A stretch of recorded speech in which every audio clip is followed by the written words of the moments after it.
Ladies and gentlemen, I am here at the face of Water Waves. Before I go any further, which one was it? I this video. This video was so fun, but unfortunately, I cannot react to it anymore because I want to keep my channel as authentic as possible, and if something I react to or something I watch while I'm working or something like that, I don't react to it again because it's just not gonna be authentic. It was such a good video that I made, but sadly OBS decided that I'm not gonna react. I'm not gonna record the audio from my mic, so it just completely got destroyed. Such a beautiful video, sadly. But let's get back into the topic. We are here to talk about gacha. Fuck, I forgot the title.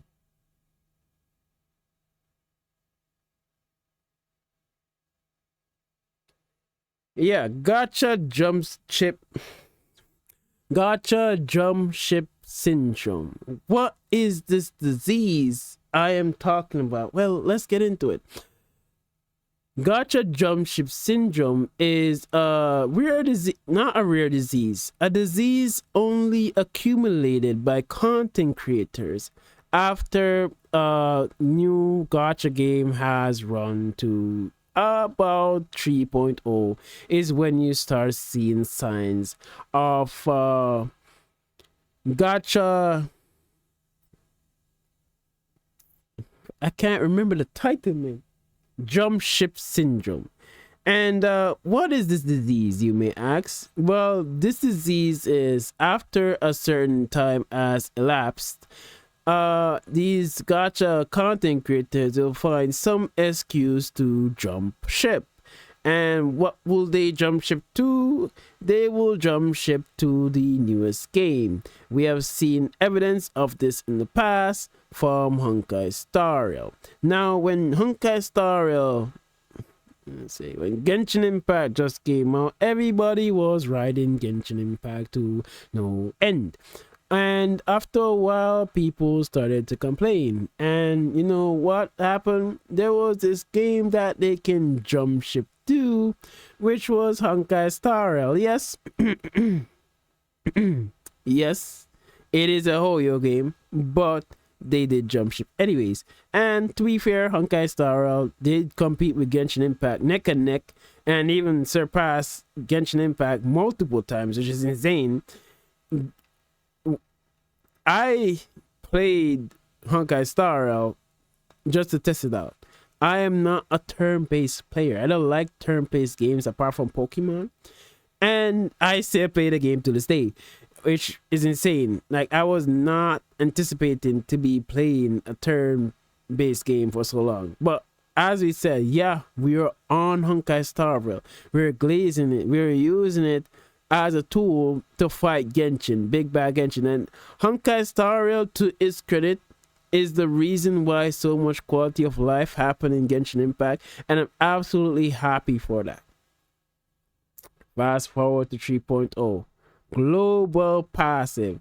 The story being far too long. These were the nail in the coffin that these content creators use to jump ship. And what did they jump ship to? Wuthering Waves. And they decided that they're gonna be full Wuthering Waves content creator. Now, in business, you never do that. You never put all your eggs in one basket, because once that one basket fails, there is nothing to do. And these content creators are facing the brunt of that in 2.7, where there is nothing to do in Wuthering Waves. And they can't play any of the popular Hoyoverse games apart from Saint Tontas, because he just don't give a shit. They're gonna look like a pussy if they decide that, okay, if Gacha Smack decide that, okay, I'm gonna go back to Honkai Star Rail, is gonna look like a pussy. They're gonna look like a hypocrite. And they already used that against Mr. Pokey to say that Mr. Pokey is a hypocrite. So they don't want to be seen in that bad light. So they just literally have nothing to do. Thank God there is Do Not the Best. And why am I bringing you on this far story that's all over the place because I didn't write a script? Well, that's because we're at the point that they're going to jump ship from Wuthering Waves. Now, this right here in front of you, ladies and gentlemen, is the face of Wuthering Waves. It's Saint Tontos himself, Mr. I will defend my billion-dollar company to the ends of the earth, and anybody that talks anything negative about Wuthering Waves, I will crucify him. Recently, he has been a little bit more open and a little bit more critical on Wuthering Waves, and so have all the major content creators that has been glazing the fuck out of Wuthering Waves ever since the launch of the game. Actually, they have said some of the dumb shit, craziest shit, justifying the launch as good when it was absolutely dog shit. I will never defend that launch, not because I was able to power through it with my devices because they're powerful. Means that the people that actually face issues are not validated and their devices is just not powerful enough to it, which is just completely lie. Because if it was, then why would the game work all of a sudden for these players that were complaining after the optimizations were made? It just doesn't make any sense. But I don't want to go off topic too much, so I'll try to stick to the topic as much as possible. We're seeing it. They're all over the place. Ethan, Saint Tontas, Stectone has dropped it from ever since WuWa decided that they're gonna pay him less for a sponsorship. Captain Cabinets and others. We recently see it with Skull CJ. Normally he funds Wuthering Waves, and normally Wuthering Waves would have been around 20 million, but he decided to not get C6 S6 Shkona. What's the new character name again? Galbrina. He decided not to wait on the account this time because that the game was dry as fuck. Oh my god, it's so hard not to be toxic, man. I'm sorry. Like, this is just esports things. That's why I just come out so naturally. I'm just naturally toxic from all my time in esports. So it just rubs right off. But anyways, Wuthering Waves content creators are about to jump ship. Now, the question is, where are they jumping ship? Are they gonna be jumping ship to Dual Knight Abyss? Is it going to be NTE? Is it going to be Anata? Now, based on my calculations that me and Gacha Enjoy has been doing in the back, it seems to me that it's going to be Dual Knight Abyss, because I don't think it's going to be NTE or Anata, because they're just not going to be coming out this year. NTE and Anata is going to be coming out in around early March. Why I say this is because they're very close to their finishing the game, and it would be wise for them to launch before Grand Theft Auto 6. Grand Theft Auto 6 is going to be launching in November, and it would be stupid to launch on the day that GTA is launching. So I do believe they're set for 2026, but I'm pretty sure they have to launch early 2026. That's when I feel like they're going to be launching.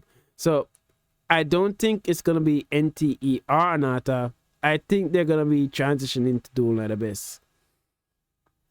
I'm sorry for you guys. But you may see this as Wuthering Waves is going to be dying. And I don't think Wuthering Waves is going to die completely.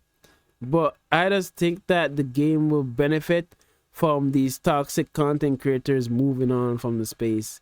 Because look at it, if they're not there, they are the reason why the tuning system has not been fixed in Wuthering Waves. They're the reason why when people complain about the optimization in the game, the content creators were just saying just get the $5,000 gaming PC. Like, that is something easy to accomplish for many people. They are so out of touch as content creators, not understanding that $300 for a mid-range graphics card is still a lot of money, and not a lot of people have that kind of money. And like, say for example, for free to plays, if you're free to play, it's likely that you're not really wanting to spend money, and there's gonna be a lot of people playing the game that do not have access to be spending a lot of money on games too. So it's a tricky situation, but I know you guys wanted me to cover it, and I just think that, yeah, it's a cycle of life. It's just something that's gonna always happen, and they're gonna find some way to hate on Genshin Impact again and all Holyverse games respectfully. And it's likely they're gonna be using Dual Night Abyss for that. Really unfortunate, but it's just the way things are. For me, Wooden Ways is a failure in what I wanted it to be. Because, fine, the core concept of the game is really good. It's a combat focused game. I like the combat of it. But they're not focusing on what makes them good. They kind of change into Genshin Impact. They started bringing a lot of events that are not related to the game whatsoever. Chibi events, that kind of casual gameplay that I don't like.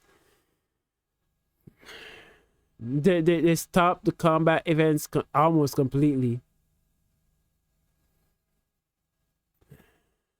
There's so much, man, but it is what it is. I'm not gonna go into it. I could be here all night if I wanted to, talking about all the problems whatever is currently have. But it's unfortunate to see, but it is what it is. It's a drum ship situation. I don't think it's gonna be the killing of the game. I just think it's gonna be the turning point of the game, where the devs can actually start listening to actual players and the game becoming what it was to begin with.